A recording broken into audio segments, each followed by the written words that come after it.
આજની આ વિડીયો એવા વિદ્યાર્થી મિત્ર માટે છે કે જે નાસીપાસ થઈને જિંદગીથી હારી જાય છે. હા, હમણાં જ મેં એક ન્યૂઝ વાંચ્યા હતા. પીએસઆઈ કોન્સ્ટેબલની પરીક્ષામાં નિષ્ફળતા જવાથી એક યુવકે સુસાઇડ કરી લીધું.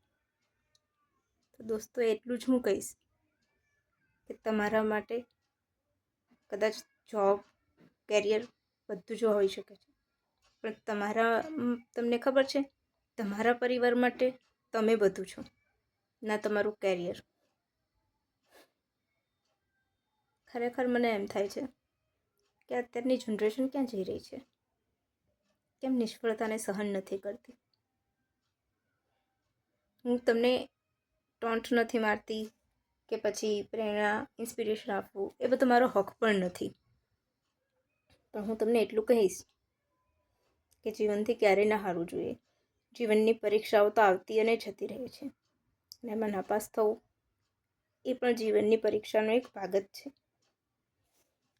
હું એટલા માટે કહું છું કે આ ફેઇલરને મેં પણ સહન કર્યું છે, બહુ વખત, ઘણી બધી વાર. પણ એનાથી હું હિંમત નથી હારી, મેં મારો રસ્તો બદલ્યો.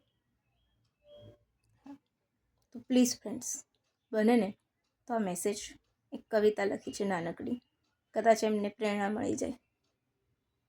તો પ્લીઝ, જેમ બને ને એમ જે પરીક્ષામાં બેસવાના હોય, એ પછી 10-12ની હોય કે કોઈ કોમ્પિટિટિવ એક્ઝામ હોય, અને હારવાનો સતત ડર લાગતો હોય, તો એમને આમ પહોંચાડજો, શેર કરજો. લાઈક કરવાનું નહીં કહું, ફક્ત ને ફક્ત તમે શેર કરજો. કદાચ આ સાંભળીને એક નવો જોમ જુસ્સો ઉભરી આવે અને ખોટું પગલું લેતા પહેલાં વિચારી લે. એના વગર તમારા વગર તમારું પરિવાર તૂટી જાય છે, એટલી સમજ કેળવજો. અને આ કવિતા મારા એવા જ મિત્રોને આપું છું કે આવનારા ટૂંક સમયમાં પરીક્ષા આપવા બેસશે.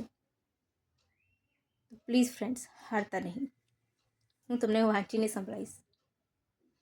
ના, નહીં હારું.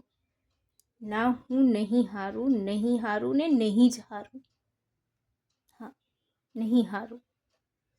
તું કિસ્મતની તલવાર લઈને લડીશ ને જિંદગી મારી સામે, તો હું આત્મવિશ્વાસનો ભાલો લઈને ઊભી રહીશ તારી સામે જિંદગી. પણ હું લડીશ, ખૂબ લડીશ. હું જીતીશ ને ત્યાં સુધી લડીશ, મૃત્યુ પર્યંત લડીશ, અને એક મિસાલ બનીશ.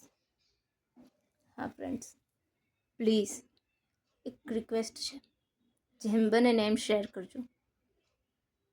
ટૂંક સમયમાં 10મા-12માની એક્ઝામ પર ચાલુ થશે, તો કદાચ એમને એક થોડીક પ્રેરણા મળી રહે લડવાની, જિંદગી સામે લડવાની. જિંદગીથી હારી જવું ને એ કોઈ ચૂકેલ નથી હોતો, એ ફક્ત એક ભાગવાની વૃત્તિ હોય છે આપણી. હું જાણું છું કે લોકોને એ સમયે કેવી ફ્રસ્ટ્રેશન થતું હશે ત્યારે આ પગલું લે છે, પણ તો પણ એક રિક્વેસ્ટ કરું છું, અને જેમ બને ને એમ શેર કરજો. કદાચ એક નાનકડી આ જુસ્સાભેરક કવિતાથી કોઈને પ્રેરણા મળી રહે. બસ ફ્રેન્ડ્સ, બાય.